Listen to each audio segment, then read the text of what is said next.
gente, tudo bem? Estamos começando mais um Contagem Regressiva, o único programa da televisão mundial que tem horário para começar e horário certíssimo para acabar. Um programa muito legal, com convidados que eu adoro. E você que é fã de Trapalhões, você vai saber tudo e mais um pouco no programa de hoje. Meu amigo Rafael Spaca, meu querido Rafa, bom dia, boa tarde, boa noite. Obrigado por você ter vindo, viu? Cara, que emoção de novo estar aqui na sua presença, Zé. Você que também é uma lenda do humor. E 48 minutos é um tempo de jogo, mais os acréscimos. Exatamente. Tem sempre 3 minutos a mais. Não tem jeito. Não tem como. Mesmo Rafa, que faça cera. A gente se conheceu porque você é um cara que entende e sabe tudo de Trapalhões. Talvez seja no Brasil o cara que mais conhece a história dos Trapalhões. Tem um cara que sabe mais que eu, inclusive, chamado Diego Munhoz. Eu sou mais esforçado. Mas você é um cara que é um pesquisador, que sabe coisas que não são pra sua idade saber. Só os caras mais velhos que saberiam. Histórias de bastidores dos Trapalhões que você sabe, que são muito legais. Como é que você começou com essa paixão com os Trapalhões? Desde a infância eu assistia, era mais fã dos filmes do que do programa propriamente dito. Então nas férias escolares de junho e dezembro eu ia para o cinema para ver os filmes. Então todos os clássicos dos Trapalhões eu assistia no cinema e tinha eles como meus heróis de infância. E sentia muita falta de bibliografia a respeito dos caras, né? Até hoje você vê que não tem uma grande biografia do Chico Anísio, do Jô Soares, ele lançou a autobiografia dele, mas enfim, esses grandes... Do Golias, tem um livro do Golias que eu ganhei outro dia, que também conta a história dele, mas eu vou fazer uma coisa, depois se você me permitir, eu vou te apresentar pro André Lucas, filho do Chico Anísio, que cuida do acervo dele. Quem sabe não sai daí um grande livro do Chico Anísio, ou alguma coisa na TV dele. O Chico é um gênio, né? E, por exemplo, o Carlos Alberto de Nóbrega não tem, da Praça é Nossa não tem uma biografia. O Carlos Alberto merece também. Ou um documentário, enfim, eu tô buscando aqui na memória os grandes ícones do E tem um humor. monte de gente porcaria que tem documentário. Até o Café com Bobagem tem documentário que vai sair em breve no cinema. Mas tá muito legal. Tem o Carlos Alberto, tem um monte de gente bacana no nosso documentário. Tem o Portiolli, tem o Faustão, tem muita gente bacana. E deixa eu te falar, de todos os Trapalhões, o teu favorito era? Assim, não é fazendo média não, mas eu gostava dos 4 iguais, assim, porque eu vi uma unidade ali, né? Eu nunca achei, tanto é que quando eles se separaram e depois quando Zacarias e Mussum morreram, eu não achei mais graça, assim, nos Trapalhões. Então eu entendi ali como um time mesmo. Eu vou te falar um negócio, eu até já comentei quando você foi na rádio uma vez, eu não sei se você vai lembrar isso. Quando os Trapalhões se separaram em 83... eu chorei na escola. Um monte de gente chorou. Eu fiquei mal, parecia que tinha morrido alguém da minha família. Foi uma hecatombe. Eu não me conformava. Eu falei, não é possível. Como eles se separaram? Sim. Como assim? Parou, agora vai ter Renato Aragão com Sérgio Malandro. O que é isso? Demusa, Dedé Mussum e Zacarias. Mas enfim, isso daí a gente vai comentar durante o programa. Mas você, de pequeno, gostava dos Trapalhões. Eu também, porque eu lembro na TV, que era domingo, 7 horas da noite, eu ficava entre a cruz e a espada, que era uma época que não tinha controle remoto, pra mim. Então, o que eu gostava? Dos Chips, que passava na Record, California Highway Patrol, e gostava dos Trapalhões. Então eu ficava trocando de canal, tinha que levantar tem, e ficava Trapalhões, Chips, Trapalhões, Chips, e eu achava muito legal. Mas daí os Trapalhões ganharam meu coração, eu parei de assistir Chips. Trapalhões é um fenômeno, eu sempre falo isso, porque do analfabeto ao intelectual, todo mundo entendia as piadas, o programa. O Chico, né, voltando no Chico Anísio, você tinha que ter o mínimo de informação para às vezes entender aquela um sketch, pouco mais sofisticado, né? Porque era uma coisa muito mais intelectualizada, né? Então falava muito de política, o próprio Jô Soares também era assim. E os Trapalhões era uma coisa que quem tinha acabado de nascer, ou o cara que tinha PhD, entendia da mesma maneira as piadas, as sketches dos Trapalhões. E é um negócio que eu sei que você sabe dessa história. Tentaram uma vez entrevistar o Carlos Drummond de Andrade, num domingo, ele falou, olha, domingo eu não posso atender vocês à noite porque eu assisto os Trapalhões. Então era uma coisa louca, você vai imaginar que o Carlos Drummond de Andrade era fã dos Trapalhões. E isso foi uma reviravolta na história deles, porque eles apanhavam muito na mídia, justamente por ser muito popular, né? Então falava, humor rasteiro, chulo. E aí quando ligam pro Carlos Drummond, e ele fala isso, é uma reviravolta, inclusive, na história dos Trapalhões, porque fala, tem um intelectual, tem um poeta, talvez o maior naquela época, Brasil, que chancela os caras. E aí tudo virou a favor dos Trapalhões. Muito legal. E você estava me contando, antes de começar o programa, que você tem 16 livros escritos. Sim. Não só sobre Trapalhões. Não. O que você escreveu mais? Desses 16, 4 são sobre os Trapalhões. Agora, em março de 2025, eu vou defender a minha dissertação de mestrado a respeito também dos Trapalhões. Tenho sobre o Rubens Francisco Luchetti, que foi um roteirista do Zé do Caixão, um fenômeno que morreu esse ano, infelizmente. 2 infantis, um que virou peça de teatro, inclusive eu te encontrei, lembra? Isso, eu quase assisti essa peça. Virou uma peça de teatro. Encontrei no teatro. Tem biografias de musas da Boca do Lixo, da Pornô Chanchada. Por exemplo, de quem? Da Vanessa Alves, que foi irmã da Mônica, que é da Patotinha. Ai, que legal, não sabia. E ela foi musa da Pornô Chanchada? Foi musa do Carlão Rechimbá, fez bastante Pornô Chanchada. Lembrar se tem um de curtas-metragens. Enfim. Que você é apaixonado por cinema, né? Eu gosto, sabe o que eu gosto? Do que é meio que jogado para escanteio. Então, por exemplo, a Boca do Lixo, a Pornô Chanchada, muita gente também tem um certo preconceito. Eu tenho um olhar generoso para essas coisas que as pessoas têm um pouco de preconceito. Os Trapalhões, as pessoas têm um pouco de preconceito. Então eu tenho um olhar generoso em relação aos Trapalhões. Eu faço uma investigação mesmo intelectual para saber como que funcionou o cinema, as histórias em quadrinhos. Agora, por exemplo, a dissertação de mestrado, a tese é o seguinte: falavam que eles faziam um cinema alienado. Eu vou explicar e defender que a partir de Saltimbancos Trapalhões, de 81, dali para frente, eles fazem um cinema social engajado. A moda Trapalhões, mas fazem. Porque fala, mas era um humor que não estava nem aí com as questões do Brasil e tal. Eu falei, não. Saltimbancos Trapalhões fala da relação patrão com empregado. O Mágico de Oroz fala da seca no Nordeste. A Filha dos Trapalhões fala do tráfico de crianças para fora do país.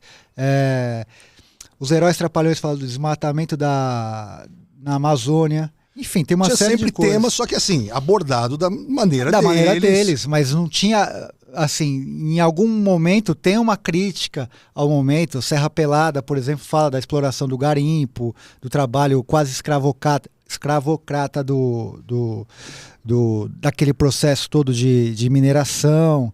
Enfim, é a moda deles, né? Não é aquele panfletário e tal, mas eles faziam também críticas subliminares ali, até explícitas mesmo. Eu gostava muito, gosto até hoje dos Trapalhões, eu acho que pega, é um negócio que todo mundo falava, o que o Renato Aragão, o Dedé, o Didi, o Delmo Mussum, Zacarias falavam no domingo, segunda-feira a gente estava repetindo na escola, sempre, em todos os lugares, tudo. Era uma época que podia zoar, né? Sim, agora... pra caramba. Eu lembro que eu trabalhei com o Wilson Vaz, que era um dos redatores dos Trapalhões. Ele era um cara muito bacana. Eu era bem garoto, ele trabalhou comigo na rádio. E ele é dele uma das piadas que marcou a minha infância. Eu não sei se eu comentei isso com você. Tem o filme do Planeta dos Macacos. E aquela piada que o Didi faz assim...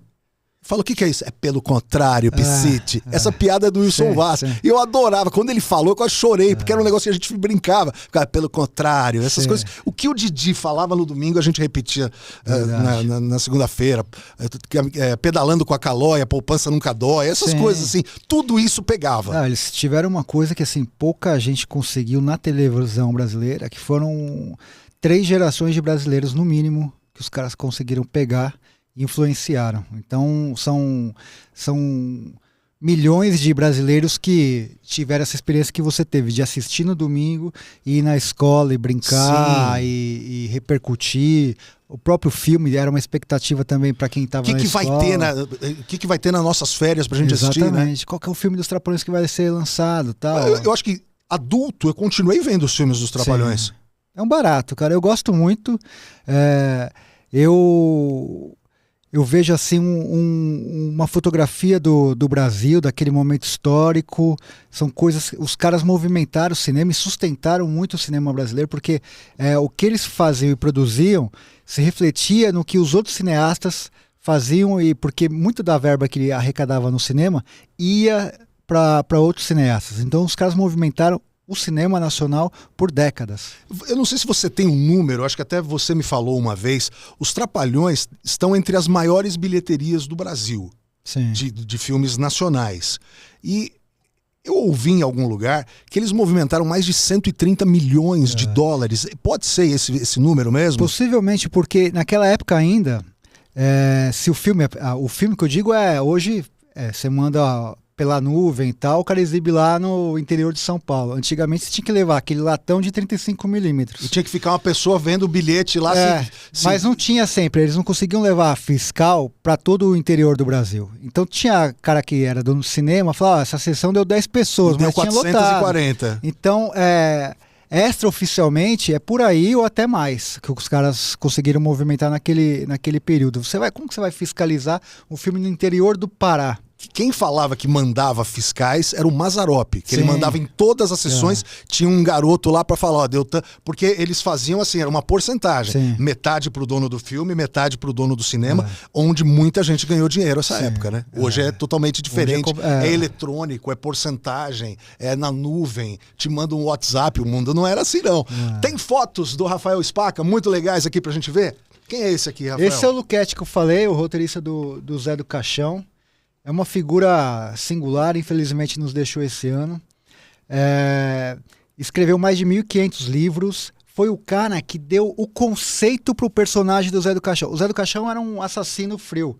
E ele criou um conceito para o personagem. E aí o Zé virou o Coffin Joe, virou esse ícone que a gente conhece no mundo todo. Tem mais fotos? Essa é a minha tese de mestrado, que eu vou falar sobre o Saltimbancos Trapalhões, esse filme que eles fizeram em parceria com o Chico Buarque. Para mim, o maior filme dos Trapalhões. Eu acho que todo mundo da minha idade foi apaixonado pela Lucinha Lins. Até hoje eu sou apaixonado por ela. Não, cara, porque eu achava não existia uma mulher mais linda que a Lucinha Lins no filme. Verdade. Que ano foi aquilo? 83? 81. 81? 81. Nossa, todos os meninos da minha classe eram apaixonados. A gata Karina. Nossa, ela era demais. Quem que não saía apaixonada por ver? Você sabe que eu encontrei com ela recentemente no SBT? Eu achei linda do mesmo jeito. Ela tá lindíssima. Ela participou da homenagem do... Ou você e o Renato Aragão. Essa é a única foto que eu vou ter com ele. E você tá meio bravo comigo. Você vai contar essa história do Renato tá bravo com você aqui no nosso Contagem Regressiva, mas eu vou fazer o seguinte, vou rapidinho fazer um intervalo e a gente volta já já. Fique com a gente, o Rafael Spaca é o convidado.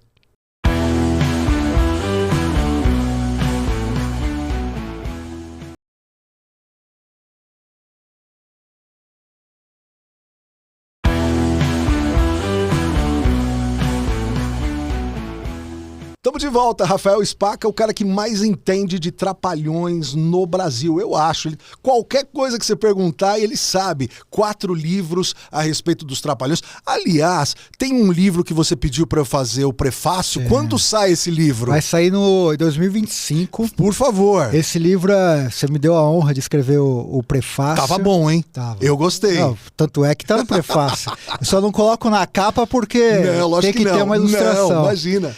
Mas é um livro com todas as entrevistas do documentário, esse documentário que está dando polêmica.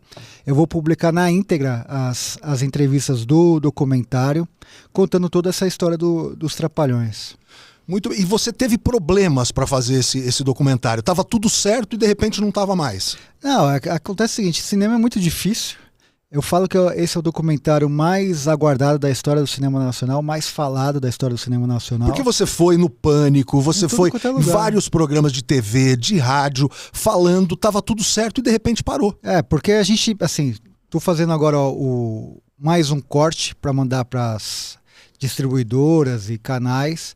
E vamos ver se agora a gente consegue emplacar esse doc. É que assim, quando não é um doc chapa branca, é mais difícil de você conseguir veicular ele nesses lugares que estão acostumados a fazer uma história que ou a família tem que aprovar linha por linha, né? E aí não tem isenção jornalista nenhuma, ou é uma coisa que você tem que labutar e o caminho é mais árduo, né?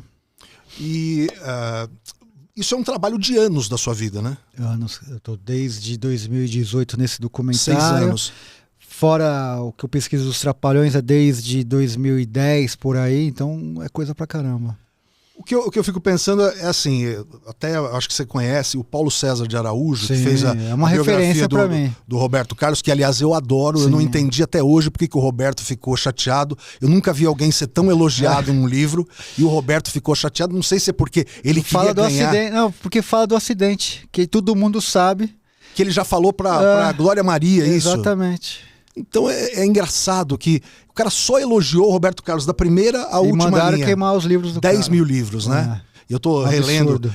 O Réu e o Rei, eu tô também relendo li, agora. é maravilhoso esse Eu livro. acho demais. E eu tava vendo até que tem pessoas eu tenho os 2 livros, que vendem esse livro por 500, por R$1.000 na internet, porque não tem mais. Eu tenho os 2 também. Eu tenho também, livro fantástico. adorei. É. E acho uma homenagem, acho que é uma Pois bobeira. é. Ele não deve ter lido esse livro. Não, ele nem. Assim, Porque é grande. Exatamente. Precisa muito tempo pra ler o livro. É um livro de 700 páginas. Tanto é que no Réu e o Rei ele fala isso, né? Ele soube pelos caras que contaram pra ele que a respeito do livro. O próprio Paulo César duvida que o Roberto Carlos Tenha lido. Uma página sequer. É um absurdo, mas assim, diante desse absurdo, muita coisa mudou, inclusive naquele voto histórico da ministra Carmen Lúcia, que é o Cala a Boca Já Morreu, que a gente agora tem esse direito de fazer, os caras são públicos, se ele não gostar, processa tal, mas não de proibir de circular, de queimar livros, isso aí é a época da Inquisição. Eu fiquei sabendo que na audiência de conciliação, o juiz, ele era cantor. Não, era fã do. Ele era cantor, Carlos. ele deu um CD dele. O Roberto, foi. eu também canto, a gente que é cantor. Tá aqui e. Não, é um absurdo. Foi ridículo o negócio. É uma coisa. É chocante o que aconteceu com ele. E ele falou que o Paulo César de Araújo, nós estamos falando do biógrafo do Roberto Carlos, que foi proibido.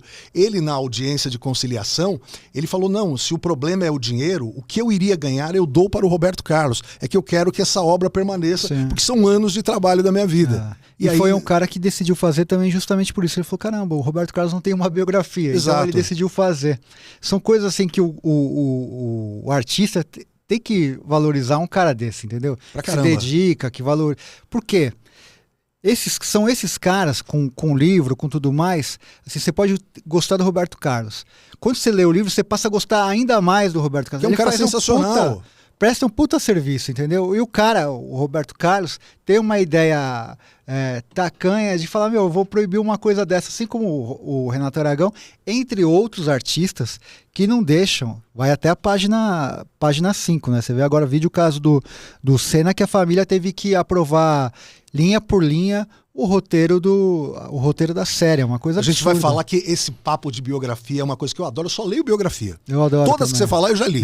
De brasileiros todas, eu adoro. Eu também gosto. Ó, o Rafael Spaca, o cara que mais entende de Trapalhões, está aqui com a gente no programa de hoje. Tem mais fotos? Tem mais alguma que a gente possa mostrar, Eric? Mostra aí pra gente. Essa aí são uma das palestras que eu tenho dado a respeito do documentário e dessa luta de fazer um projeto independente, sem amarras. Então vou em faculdade, vou em vários lugares falar sobre essa luta de colocar isso de pé. Agora, por falar em luta, você teve problemas com o Renato Aragão? Porque você entrevistou muita gente, sei lá, quase 80 pessoas. E todo mundo tinha. Fala assim, pessoas conhecidas que falaram com você para esse documentário. Pelé, Angélica, Ney Matogrosso, Caetano Veloso, Danilo Gentili, enfim, bastante gente. E aí, quando chegou para você, teve um encontro com o Renato Aragão, você contou para ele dessa vontade de fazer? A foto que você mostrou anteriormente foi meu primeiro encontro com ele para fazer o livro do Cinema dos Trapalhões, meu primeiro livro sobre os Trapalhões. Esse eu tenho. Daí eu falei para ele, o tema é infinito, eu quero fazer mais. Ele falou, eu gostei do seu trabalho, eu gostei da sua pesquisa, conta comigo. No ano seguinte, ele me chamou para participar da biografia dele. Você deve ter então essa biografia. Sim. Eu tô lá. Os meus 2 livros. Agora, eu comprei 2017, agora. Exatamente. Eu terminei de ler agora esse livro. Então, os meus 2 primeiros livros estão lá, como fonte bibliográfica, e tenho 2 longos depoimentos nesse livro. Então, é uma relação boa. Quando viu que o documentário estava caminhando bem, então tava entrevistando essa galera toda. Ele falou, pô, esse negócio é sério. Aí vem a mulher dele, manda um e-mail pra mim, me ameaçando. Falou, você não pode fazer um documentário sobre os Trapalhões. Aí eu pego e rebato ela.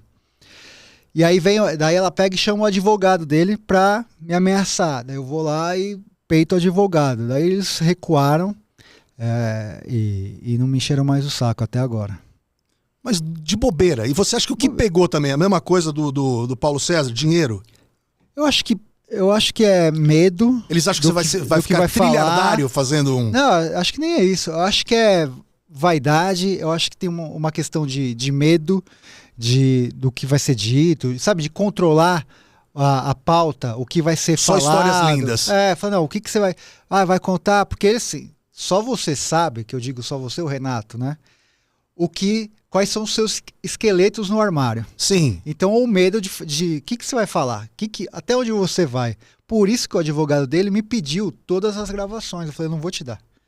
Se você quiser, você me recebe, você e o Renato, eu faço as perguntas que eu tenho que fazer e eu coloco na íntegra. Eles não aceitaram e ficou por isso mesmo. Poxa, é um negócio que eu sei que você gosta tanto dos Trapalhões, deve ser uma coisa que frustra pra caramba. Tipo assim, é o seu herói fazer uma maldade, né? Mas assim, eu separo, eu não deixo de gostar dele por conta disso. Eu acho que ele é mal assessorado, mal orientado, principalmente pela esposa dele, que é uma figura patética, que não manja de comunicação, não manja de cinema, não manja de documentário. Você falou do Roberto Carlos, que não lê. Ela também, se ela leu uma orelha de livro na vida, eu acho muito. O que eu achei chato, há algum tempo atrás, eu estava vendo o Altas Horas e o Didi, o Renato Aragão, foi homenageado. Uma coisa que me incomodou profundamente é que o Serginho perguntava qualquer coisa, ele ia responder, ela ficava soprando para ele falar. Cara. Chato demais. Chato. E mascando chiclete. Caramba. Ele sabe. Chiclete. Então não vai tem lá. postura. Aí fala não sei o que lá. É isso aí, vou falar pra vocês. Deixa, ele sabe responder. Ninguém sabe mais da vida dele do que ele. E é uma pessoa que quer aparecer, né? Então ela faz aquelas collabs com ele pra ver se os seguidores dele vão pra ela. É risonha, é uma figura patética. Eu sou muito amigo do Dedé. Eu adoro. O Dedé Santana é um cara, gente finíssima. Eu já almocei com ele várias vezes, já saí. Eu fico empolgado dele saber meu nome. Eu não me conformo. Porque o Dedé era tipo um herói pra mim. Eu queria ser o Dedé Santana. Esse cara, você vê, ele tá agora trabalhando, cara. Final de ano ele trabalha com bananinha, né? Trabalha o ano todo. Um cara que vai fazer 89 anos em 2025. Parece que tem 70, né? Cara, a energia, a vitalidade dele é impressionante. A memória, o cara é super lúcido. Se conversa com ele, ele sabe todos os detalhes, é um HD ambulante. Incrível. Ele é muito bacana. E você conheceu, dos Trapalhões, você conheceu o Renato e o Dedé. Conheceu o Dedé. Eu também não conheci o Mussum nem o Zacarias. Também não. Eu fui a shows, tinha um lugar em São Paulo, não sei se é muito da tua época, o Projeto SP, que era um circo, que ficava embaixo da Rua Augusta, num lugar que hoje acho que é uma praça. Sim. O Parque Augusta, não é? Parque Augusta. E esse Projeto SP era como se fosse um circo, e já teve muita atração internacional, e teve show dos Trapalhões. Eu fui assistir, eu fiquei, assim, e eu já era adulto, assim, trabalhava em rádio já, e eu ganhei ingressos, eu fui assistir, eu não me conformava, cara. Porque pra gente de São Paulo era muito difícil ver os Trapalhões, né? Sim. Porque eles gravavam no Rio de Janeiro a vida toda, só quando tinha Criança Esperança que eles vinham pra São Paulo. Sim. Eu vi, eu achei, nossa, assim... Era incrível. Fora do comum. Imagina, eu fui no Bar do Mussum lá no Rio de Janeiro, vi lá as coisas dele, o chapeuzinho que ele usava. Também li o livro do Mussum. Também é achei incrível. Demais. O filme que saiu também é bem legal. Não assisti inteiro. Do Ailton Graça. Ele é muito bom, o Ailton, né? Bom. Muito bom. É um grande ator. Foi bem legal. Bem fiel à história do Mussum. Tô aqui com o Rafael Spaca, o cara que sabe todas as histórias dos Trapalhões. A gente vai espremer um monte de coisas dele. Já a gente vai fazer uma pergunta daquelas pra perder a amizade. Não perde não. Fica aí com a gente, voltamos já já.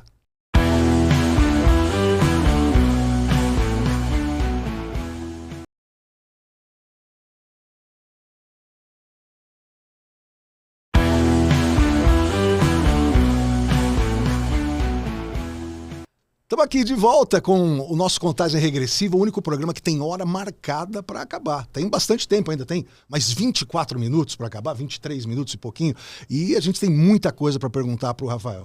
Rafa, tem sempre uma briga dos Trapalhões que aconteceu, que eles se separaram em 83, falam que é por causa de dinheiro. É verdade isso? Sim, dinheiro e questões também artísticas, né? O Renato sempre recebeu muito mais, né? E tá certo ele receber mais ou não? Eu acho que pelo que ele fazia, sim. Né? É o cara que mais ia atrás das coisas. Ele punha o dinheiro dos filmes, era dele. Eventualmente sim, ele já fez isso.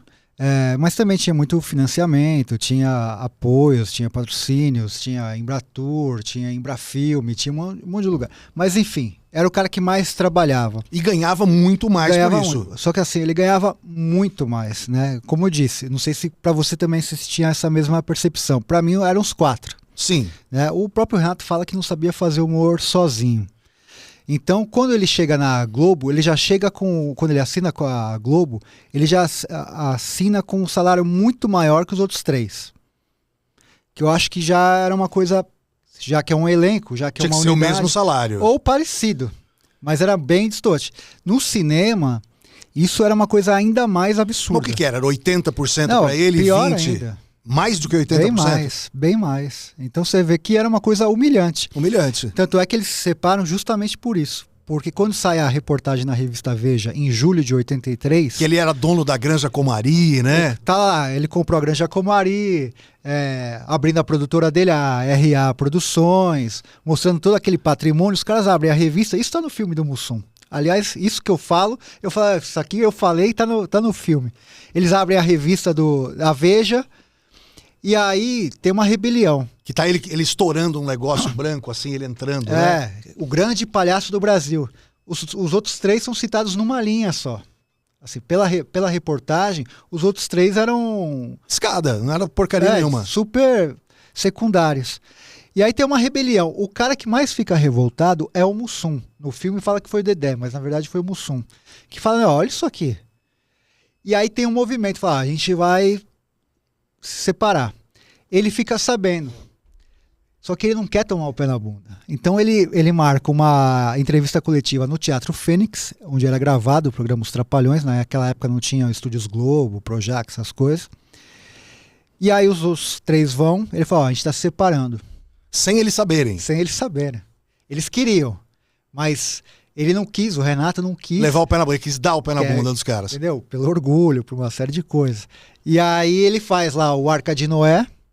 E eles fazem o Atrapalhando a SWAT. Que eu tenho esse DVD autografado pelo Dedé. Dado relíquia, por ele. Cara, que relíquia. E você sabe que eu tenho um outro filme dos Trapalhões autografado pelo Renato. Putz. Então eu tenho essas coisas guardadas em casa. Você tem um museu, cara. Não, eu adoro, tá guardado lá.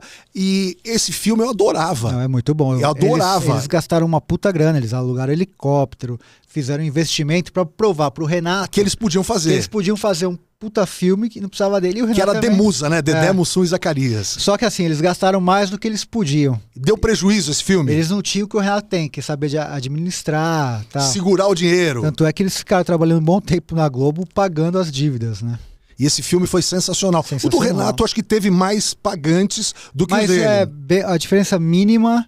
Mas não fez e não tem a qualidade que tem o Atrapalhando a SWAT. Eu adoro esse filme. Se você colocar entre os dois, eu sou mais Atrapalhando a SWAT. Qual é o melhor filme dos Trapalhões? O que você mais gostou até hoje? Eu acho que, assim, eu gosto muito de praticamente todos, né? Mas o Saltimbancos Trapalhões é um filme que une música com essa temática política, ter humor, né? Ter Lucinha Lins, né? Que foi não importa qual que é o filme, é a Lucinha Lins. Mas sabe que antes da Lucinha, a Monique Lafon foi uma grande musa também. Uma musa dos maravilhosa. Linda. Eles sabiam escolher as mais musas. Bonitas, né? As mais bonitas. Luma de Oliveira fez, Cristina Oliveira fez. Ivete Sangalo fez. Fez, mas...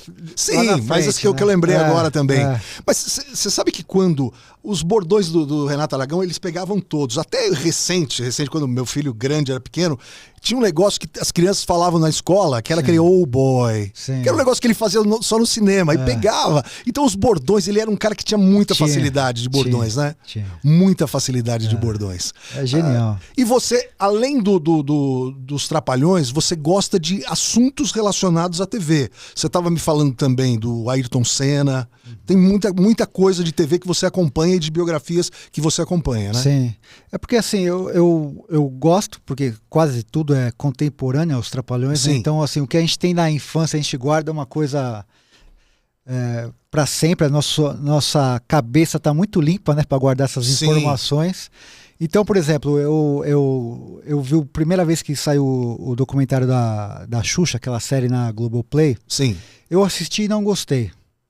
Porque miraram na Marlene Matos e quiseram isentar a Xuxa de absolutamente tudo. Como eu sei algumas coisas da Xuxa em relação aos Trapalhões, que ela se impunha, e na TV ela falava que não podia se impor. Eu falei, mas como que ela se impunha aqui e ali não? Era uma contradição.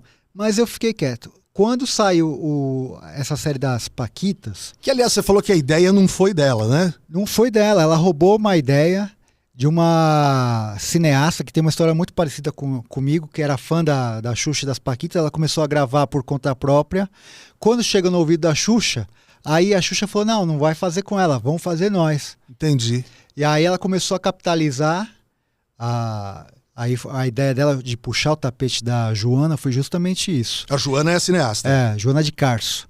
Ela boicotou a menina e começou a ela produzir para poder, enfim, lucrar com a história das Paquitas. Ela falou, não vamos deixar essa menina lucrar, quem tem que lucrar somos nós.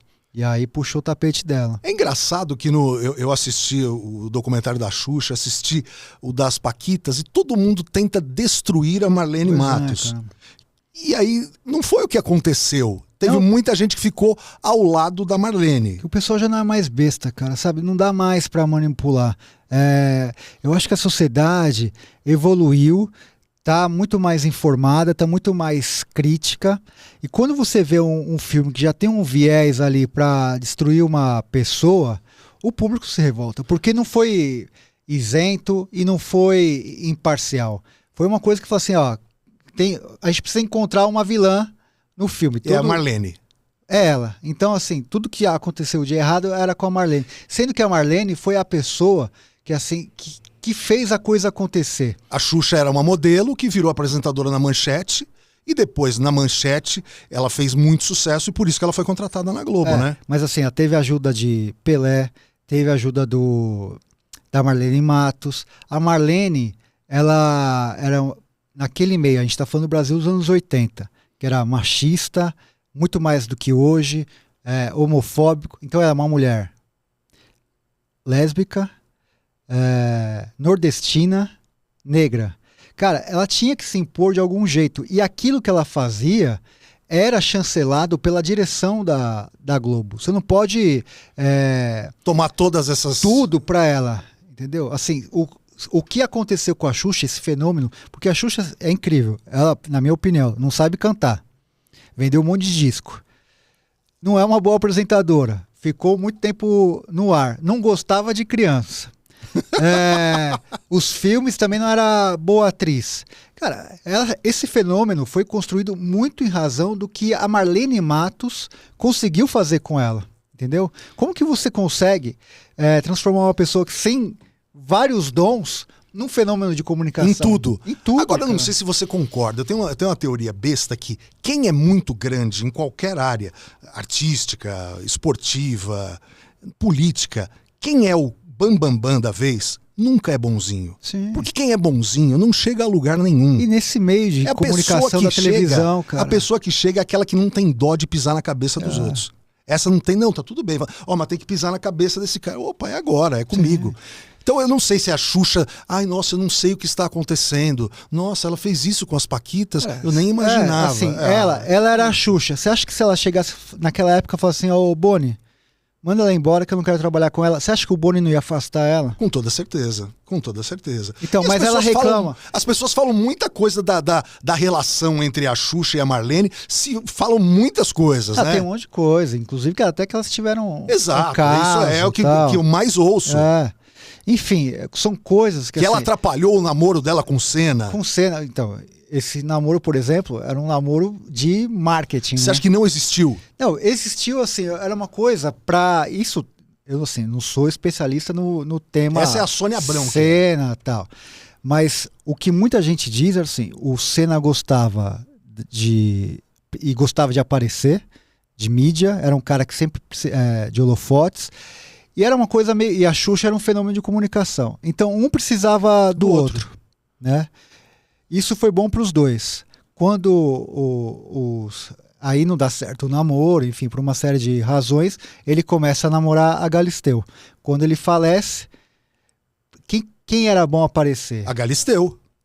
Mas para a família do Senna, não era. A Xuxa. Então era a Xuxa, que era a figura mais famosa. E o que a Xuxa faz? Ela se presta a esse serviço de posar de viúva porcina do Senna. E inclusive acho que tiraram a Galisteu do velório, né? Exato. Tem uma história dessa. Né? Ela fica na última... Eles colocavam um adesivo, né? Então tinha um F de família, A de amigos, aí colocou no peito da Galisteu A de amigos, ficou lá atrás. Então, para aparecer para o mundo todo, quem era a viúva era a Xuxa. Que era o nome conhecido. Eu vi até que ela falou, a gente tava para voltar, no dia que ele morreu, Mentira. tava para voltar. Outra coisa, a Xuxa, cara, ela hoje fala, tem esses discursos politicamente corretos, tal, não sei o quê. Mas assim, o que ela faz com a Marlene Matos, por exemplo, voltando de novo na Marlene Matos, de acusar ela de tudo, é errado. Cadê a sororidade de dividir isso? Ela fala, não tinha Paquita Negra por conta da Marlene. E a Marlene é negra, ela não vai querer uma Paquita agora, negra. A Xuxa vendia... Qual que é aquele negócio para tingir cabelo? Tintura. Loira. Então ela capitalizava em cima das paquitas loiras e dela loira. Certo? Sim. Então ela não tinha o interesse em fazer isso. Mas tinha bombom, né, depois que entrou. Bem depois, né? E não era paquita, era uma assistente de palco. E tal.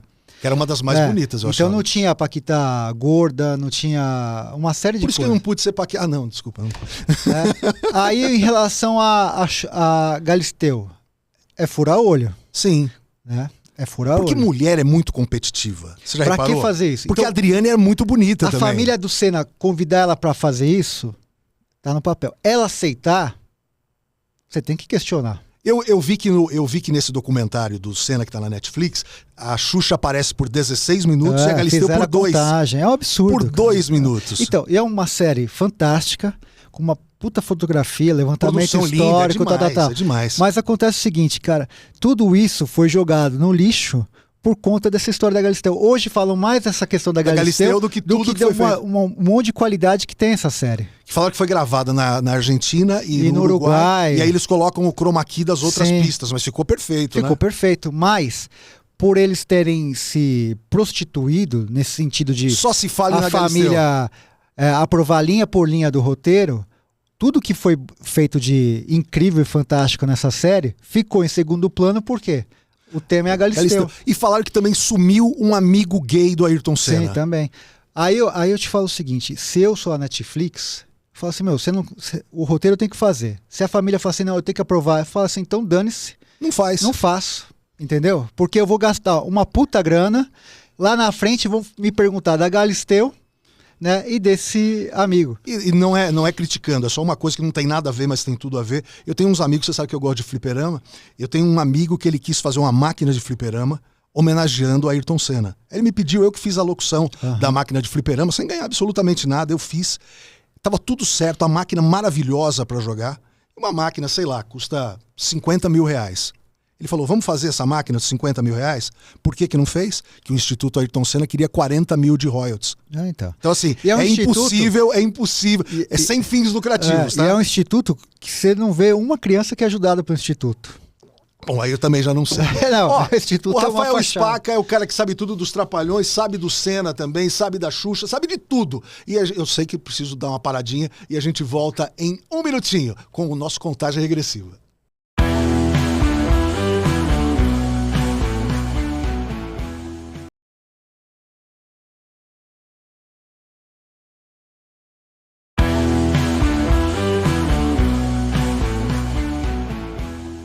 última parte do nosso programa, Rafael Spaca falando de Trapalhões, falando da Xuxa, falando do Ayrton Senna. Ele sabe de tudo. O teu próximo livro vai sair ano que vem.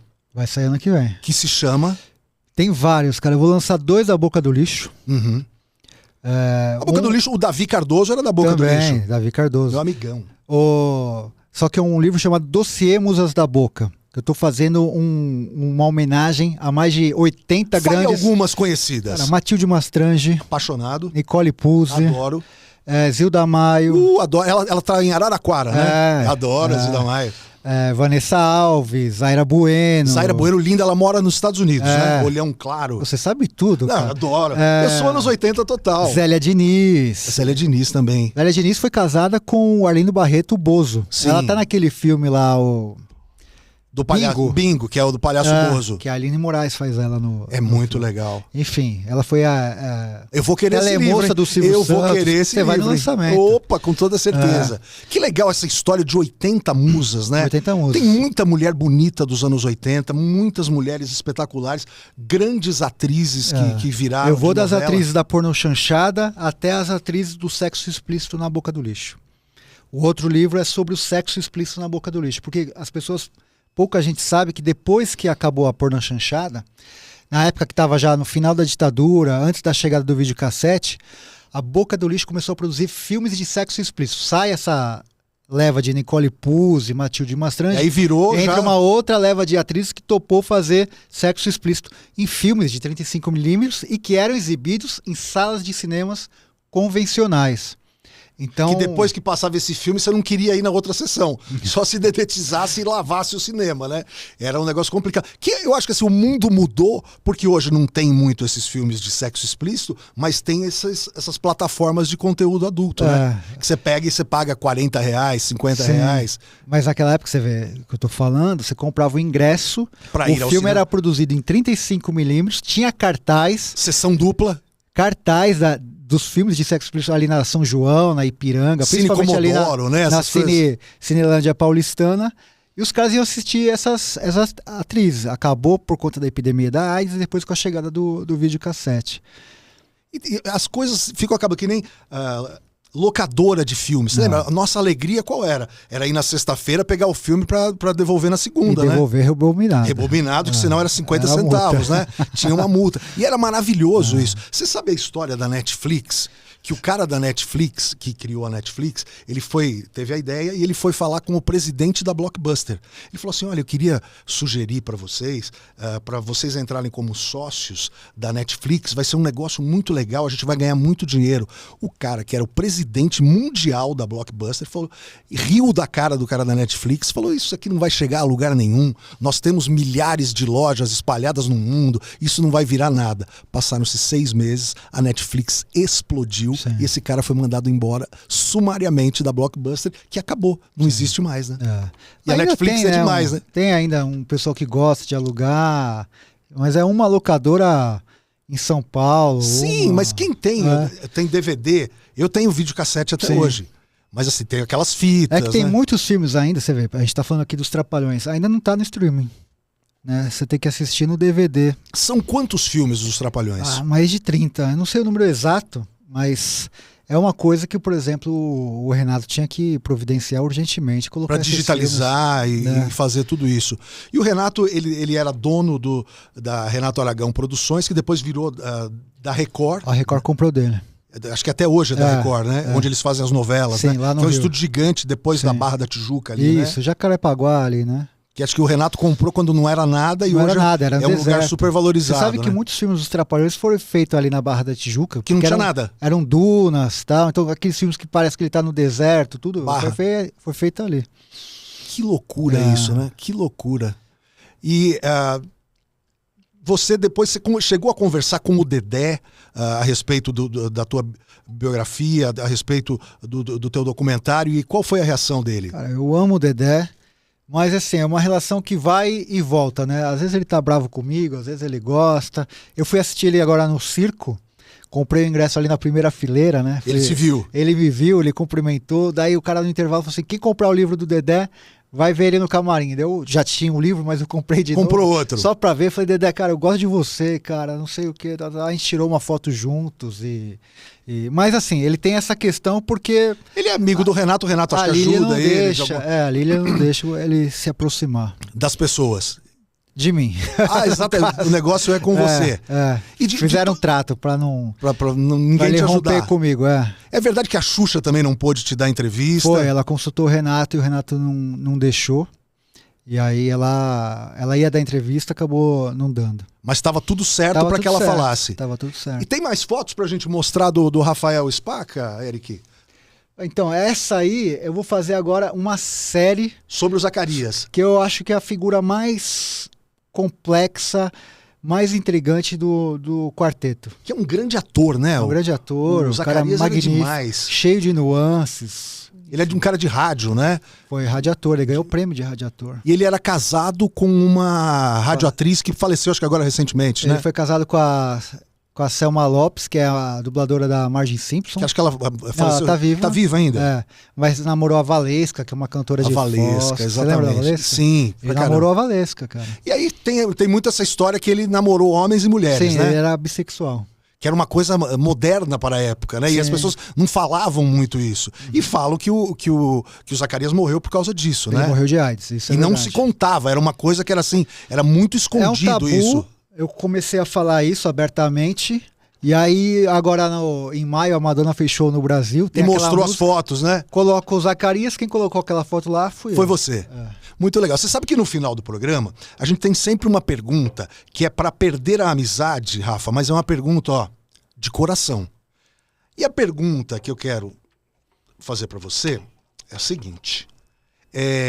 Quem é a grande vilã dos Trapalhões? É aquela bruxa ou é a mulher do Renato Aragão, a Lilian Aragão? A bruxa é a Vera Seta, talentosíssima, genial.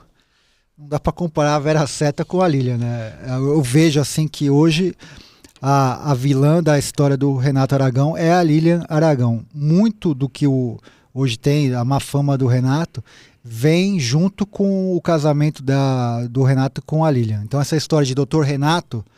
Isso é de verdade mesmo? Sim, é de verdade. E nasce muito por conta da Lilian. Então os funcionários lá da casa dele, a Lilian fala assim, trata ele como o Dr. Renato. Então ela tem isso, enfim, prejudica o cara institucionalmente, com a imagem, com uma série de coisas.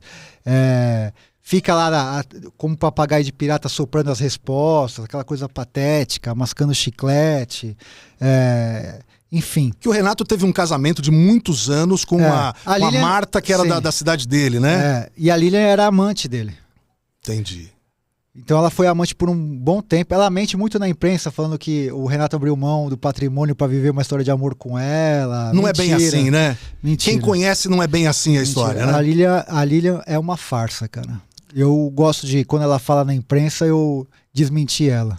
E não tomo o processo porque ela sabe que eu tô falando a verdade. Então se ela fala assim, mas ele tá me chamando de amante, daria para ser injúria e calúnia, né? Difamação, enfim. Mas não é bem assim. Por quê?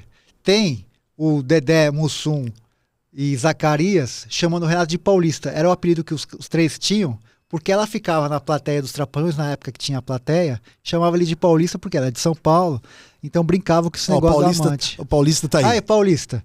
Porque ela tava lá na plateia. Ela ficou escondida, cara. Os caras filmaram os Trapalhões e a Árvore da Juventude lá em Manaus. Ela ficou escondida no barco pra quando a Marta saísse, ela chegava no barco. Hotel. Você entende, cara? Então ela...